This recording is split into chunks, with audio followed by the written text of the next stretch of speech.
Bienvenue. Aujourd'hui, on plonge dans un texte assez particulier, un peu provocateur même, L'art d'avoir toujours raison, d'Arthur Schopenhauer. Oui, un texte assez célèbre, On a quelques extraits sous les yeux là où il explore ce qu'il appelle la dialectique éristique. c'est ça. Alors notre mission, si on peut dire, c'est de décortiquer un peu cette approche de la controverse. Qu'est-ce que c'est, cet art? Pourquoi ça existe selon lui? Oui, et quels outils il propose? Exactement, ces fameux stratagèmes. On va essayer de voir comment il sépare le fait d'avoir raison, objectivement, de l'art, bien différent, de faire croire aux autres qu'on a raison. Bon, allons-y. Alors, Schopenhauer, il commence par poser une définition assez claire. La dialectique heuristique, pour lui, c'est l'art de débattre pour gagner, toujours. Toujours. Peu importe comment. Voilà, perface et néfaste, comme il dit. Par tous les moyens, loyaux ou pas, peu importe. Et il la distingue vraiment de la logique. La logique qui, elle, cherche la vérité. Exactement. La logique pure, son but, c'est la vérité objective. Et c'est ça qui est frappant, cette séparation très nette. La dialectique, elle, se concentre sur la victoire dans le débat. La vérité, elle passe au second plan. D'accord. Mais alors, pourquoi ce besoin de gagner à tout prix, même si on sait qu'on a tort peut-être? D'où ça vient? Alors, Schopenhauer, il avance deux raisons principales. D'abord, ce qu'il appelle la médiocrité naturelle, une sorte d'inertie intellectuelle, on va dire. D'accord. Et surtout, il insiste sur la vanité innée de l'être humain. Ah, la vanité. Oui, au fond, on déteste admettre qu'on s'est trompé, même si, intérieurement, on sent bien que l'autre a raison. L'amour-propre, il prend le dessus sur l'amour de la vérité. C'est une vision assez désabusée de notre nature quand même. C'est assez pessimiste, oui. Mais il apporte une petite nuance. Il parle d'une sorte de malhonnêteté qui serait presque excusable. Ah oui? Comment ça? Imaginez, vous défendez une idée, l'autre vous sort un argument qui a l'air de la démolir. Mais vous avez une intuition. Une intuition que votre idée est juste quand même? Voilà, qu'il y a une meilleure preuve quelque part, mais là, tout de suite, elle vous vient pas. Dans ce cas, dit Schopenhauer, on est quasi obligé d'être malhonnête. Pour ne pas lâcher trop vite? C'est ça, pour pas abandonner une idée qui est peut-être juste au fond. Du coup, la dialectique, ça devient aussi une technique de défense contre les attaques, surtout les attaques malhonnêtes. D'accord. Une sorte de self-défense intellectuelle. Un peu, oui. Et aussi un moyen d'attaquer sans se contredire. Tout ça sans forcément se soucier de la vérité objective, parce que, comme il le suggère, elle est souvent très difficile à atteindre. La fameuse veritas imputeo. La vérité au fond du puits, oui, c'est une image forte. Alors, si la vérité est si dure à attraper et que notre vanité nous pousse à nous accrocher, comment on fait concrètement?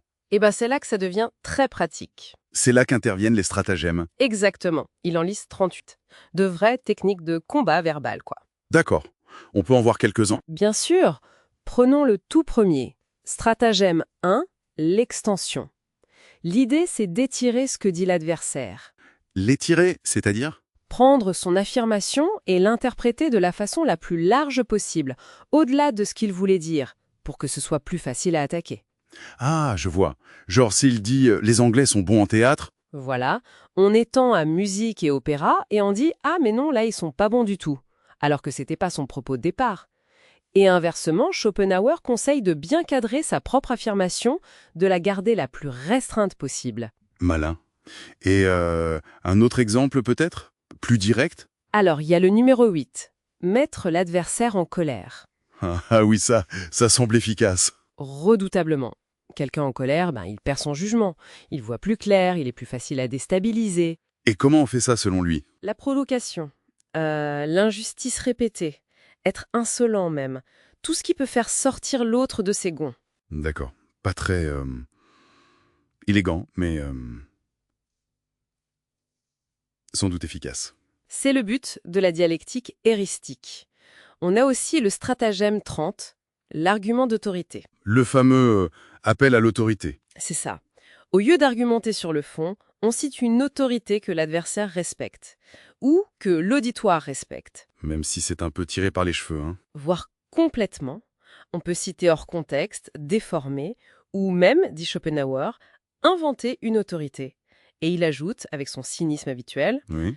que l'opinion commune, qu'on utilise souvent comme argument d'autorité suprême, c'est souvent juste l'avis de 2 ou 3 personnes que tout le monde répète sans réfléchir.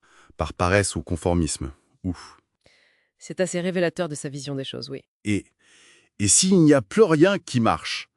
Quand on sent qu'on perd sur le fond? Alors là, il reste l'ultime stratagème, l'attaque ad personam. L'attaque personnelle. On oublie le sujet et on attaque la personne. Exactement. On devient désobligeant, blessant, personnel. C'est le coup bas ultime quand on n'a plus rien d'autre. Schopenhauer cautionne ça? Il le décrit comme le dernier recours de la mauvaise foi. Mais il rappelle aussi le conseil d'Aristote, ne débattre qu'avec des gens qu'on estime. Des gens capables de raisonner, qui cherchent la vérité et qui respectent les arguments. Ce qui limite le champ des débats possibles, j'imagine. Bon, alors, qu'est-ce qu'on retient de tout ça? C'est une vision assez froide, assez cynique de la dispute, non? Oui, c'est une vision assez clinique. L'objectif, c'est pas tant la vérité que la victoire. Et pour ça, on utilise des ruses psychologiques, on exploite les faiblesses, la vanité, la colère, le respect un peu aveugle de l'autorité. Alors, comment on doit lire ce texte? Comme un mode d'emploi pour être malhonnête? Peut-être plutôt comme un manuel d'autodéfense intellectuelle. L'idée, c'est de reconnaître ces mécanismes chez les autres, bien sûr. Mais peut-être aussi chez soi. Oui, aussi, pour mieux comprendre ce qui se joue vraiment dans beaucoup de débats, qu'ils soient privés ou publics. C'est une sorte d'escrime verbale où l'apparence de raison, l'approbation des autres, compte souvent plus que la vérité elle-même. Ce qui nous amène à une dernière question, peut-être. Est-ce que cette dialectique héristique, c'est juste une description un peu fataliste de comment on fonctionne quand on débat? Ou est-ce que, justement, prendre conscience de ces mécanismes, Ça pourrait nous aider. oui, est-ce que ça peut nous aider à viser peut-être plus sincèrement la vérité dans nos échanges? Ou au moins à avoir des débats plus constructifs? C'est une excellente question. Une réflexion à poursuivre, assurément.